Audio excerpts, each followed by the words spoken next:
પ્રિયો, ઈસુ ખ્રિસ્તના નામમાં હું તમને પ્રેમાળ શુભેચ્છા પાઠવું છું. તમે કેમ છો? ઠીક છો ને?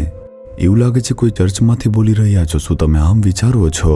આ જે છે ઇંગ્લેન્ડ દેશના લેસ્ટર નામના શહેરમાં સ્થિત બાપ્ટિસ્ટ ચર્ચ છે. હું તમને તે ચર્ચમાંથી જ વાત કરી રહ્યો છું. જો આપણે લંડન શહેરથી કાર દ્વારા 2 કલાક સુધી મુસાફરી કરીએ છીએ, આપણે આ શહેરમાં પહોંચીશું. આ ચર્ચનું મહત્વ શું છે પૂછો તો, વર્ષ 1793ની અંદર આ ચર્ચમાંથી વિલિયમ કેરી નામના એક મિશનરી તે નીકળ્યા હતા અને ભારતના કલકત્તામાં આવ્યા હતા. તેમણે માત્ર પ્રભુની સેવા કરીને લોકોને સુવાર્તા પ્રચાર કર્યો એટલું નહીં, તેમણે 30થી વધુ ભારતીય ભાષાઓની અંદર જે આપણું બાઇબલ છે તેનું અનુવાદ પણ તેમણે જ કર્યું છે. તે દિવસોની અંદર તેમણે કેટલી બધી ઉત્સુકતાથી તે ભાષાઓ શીખી હશે જેથી ભારતીય લોકો ઈસુ વિશે શીખી શકે. અને 30થી પણ વધુ ભાષાઓને શીખીને બાઇબલનો અનુવાદ કરવો તે શું એક મોટી સિદ્ધિ નથી? મિશનરી વિલિયમ કેરીએ ભારત દેશની અંદર જ પોતાનો જે પુત્ર હતો તે મરી ગયો અને તેમને ગુમાવ્યો. તેમની પત્ની પણ માનસિક રીતે બીમાર થઈ ગઈ હતી.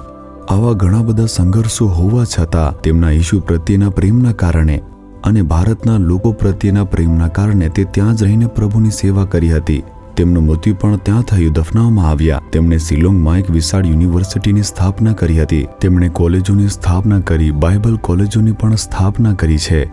એટલું જ નહીં, તે દિવસોની અંદર જે ભારતના લોકો હતા તેમાં સતી પ્રથા પ્રચલિત હતી. વધારેતર ઉત્તર ભારતની અંદર તેમણે સામાજિક કાર્યકરો અને નેતાઓ સાથે તે પ્રથાની સામે એક ભારે વિરોધ સાથે પ્રદર્શનો કર્યા હતા અને તેઓ ગવર્નર જનરલ પાસે પણ ગયા હતા અને તેના માટે ઘણા પત્રો પણ લખ્યા હતા અને તેમણે તેમને મૂળમાંથી નાબૂદ કરવા માટે લડત આપી હતી અને તેનો અંત લાવ્યા હતા. જેમણે સામાજિક ચિંતા સાથે કામ કર્યું હતું એવા પરમેશ્વરના માણસ હતા આ વિલિયમ કેરી, પ્રભુના દાસ. ભારત સરકારે તેમના કાર્યની પ્રશંસા કરી અને ખાસ કરીને તેમના માટે અને તેમના નામનો એક સ્ટેમ્પ બહાર પાડ્યો. તેમણે આવી રીતે દેશની અંદર આવા સારા કાર્યો કર્યા હતા. તેમણે ખૂબ જ ચમત્કારિક શબ્દ બોલ્યો હતો અને લોકોમાં તેનો પ્રચાર પણ કર્યો હતો. ત્યારે તે બોલ્યા, attempt great things for God and expect great things from the Lord. પરમેશ્વર માટે મહાન કાર્યો કરવાનો પ્રયાસ કરો અને પરમેશ્વર પાસેથી તમે મહાન કાર્યોની અપેક્ષા પણ રાખો. તે તેમના દર્શનનું એક નિવેદન હતું. જો કે તેઓ અહીં મોટા થયા હતા. તેમણે પોતાની યુવાનીમાં જૂતાની એક દુકાનમાં જૂતાની મરામત કરવાનું કામ કર્યું અને આવી રીતે તે શરૂઆતના દિવસોમાં થોડા ઘણા પૈસા કમાવાનું કામ કરતા હતા. તે ગરીબ પરિવારની અંદર જન્મ્યા હતા. તેઓ ભારતના લોકો વિશે દર્શન લઈને આવ્યા હતા અને ઘણી બધી બાબતોને પૂર્ણ કરી હતી. આ શબ્દ વ્યક્ત કરવા માટે તેમણે જે વચનનો ઉપયોગ કર્યો હતો તે યશાયા 54 અધ્યાય તેની બીજી કલમમાં છે. હું તમારા માટે તે વાંચી સંભળાવીશ. તારો તંબુ વિશાળ બનાવ, તારા તંબુના પડદા પહોળા કર, તેની દોરી ઠેઠ સુધી લંબાવ અને કિલ્લા બરાબર ઠોકી દે.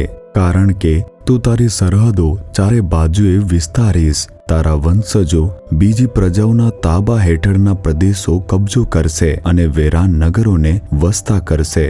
તમે જમણી બાજુ ડાબી બાજુ વિસ્તરશો, ચારે બાજુ વિસ્તરશો. પ્રભુ તમને આમ વચન આપે છે, મારા દીકરા, મારી દીકરી, તમે વિસ્તરશો. તમે જીવનમાં શું કરી રહ્યા છો? શું અભ્યાસ કરી રહ્યા છો? પરમેશ્વર તમારી શાણપણમાં વધારો કરશે. શું તમે નોકરી કરી રહ્યા છો? તે કાર્યમાં તમારી કુશળતા વધારશે અને તમને ઉચ્ચ સ્થાને મૂકશે. શું તમે વ્યવસાય ચલાવી રહ્યા છો? પરમેશ્વર તમારા વ્યવસાયના પ્રદેશોને જમણી બાજુ અને ડાબી બાજુ વધારશે અને તેનું વિસ્તૃત કરશે. શું તમે ખેતી કરી રહ્યા છો? તે જમીનની ઉપજ વધારશે અને તમને આશીર્વાદ આપશે. શું તમે પ્રભુની સેવા કરો છો? પ્રભુ તમારા ચર્ચને આશીર્વાદ આપીને વિસ્તૃત કરશે. તમે લોકો જે પણ કરી રહ્યા હશો તે તમને જમણી બાજુ અને ડાબી બાજુ વિસ્તરશે. આવી રીતે પરમેશ્વર વચન આપે છે. તમારે તે વચન ઉપર માત્ર વિશ્વાસ કરવાનો છે. પ્રભુ માટે તમે મહાન કાર્યોની યોજના બનાવો. પરમેશ્વર પાસેથી મહાન કાર્યોની તમે અપેક્ષા રાખો. શું આજે અપેક્ષા રાખશો? જો તમે અપેક્ષા રાખશો તો પ્રભુ મહાન કાર્યો કરશે. મારા સેવા કાર્યના શરૂઆતના દિવસોમાં પ્રભુએ જે પણ શબ્દો કહ્યા હતા તે મારા હૃદયમાં ઊંડાણપૂર્વક અંકિત કર્યા હતા. નાલુમાવાડી નામના એક નાના ગામમાંથી પ્રભુ માટે આવી મહાન વસ્તુઓ તે બની રહી છે. તેનું કારણ છે વિશ્વાસ. મને ઈસુ ખ્રિસ્ત પાસેથી મહાન વસ્તુઓની અપેક્ષા હતી, કારણ કે મેં ઈસુ માટે મહાન વસ્તુ કરવાનો પ્રયાસ કર્યો હતો. પરમેશ્વરે આ દરેક કાર્યને પૂર્ણ કર્યું છે. પરમેશ્વર તમારા જીવનમાં કરવાના છે. વિશ્વાસ કરો. આજે તમારા જીવનમાં મહાન વસ્તુઓ બનવાની છે. શું વિશ્વાસ કરો છો? તમારે સમાજની ચિંતા કરવી જ જોઈએ. તમે જે પણ ગામમાં રહો છો, શહેરમાં રહો છો, જે પણ લોકોમાં તમે રહો છો, તેમના માટે, તમારે સમાજ માટે કંઈક સારું કરવું જોઈએ. તે માટે પોતાને સમર્પિત કરો અને તેના પછી તમે મહાન વસ્તુઓ જોશો. આપણે પ્રાર્થના કરીશું. તમે આંખો બંધ કરીને પ્રાર્થના કરો. હે પ્રભુ, હું તમારા માટે મહાન વસ્તુઓનો પ્રયાસ કરી રહ્યો છું. હું તમારી પાસેથી મહાન વસ્તુની અપેક્ષા રાખું છું. તમે જમણી બાજુ વિસ્તારશો, ડાબી બાજુ વિસ્તારશો. આ વચન અનુસાર તમે કહો છો. હું વિશ્વાસ કરું છું. વિસ્તારશો માટે સ્તુતિ થાવ. જે પણ સમાજની અંદર હું રહી રહ્યો છું, પ્રભુ તે લોકો માટે ભલું કરવા માટે મારો ઉપયોગ કરો. વિલિયમ કેરીને ભારતમાં લાવવા માટે તેમનો ઉપયોગ કરવા, આશીર્વાદ આપવા બદલ તમારો આભાર. તેવી રીતે મારો પણ તમે ઉપયોગ કરો. ઈસુ ખ્રિસ્તના નામમાં અમે પ્રાર્થના કરીએ છીએ પિતા. Amen, amen.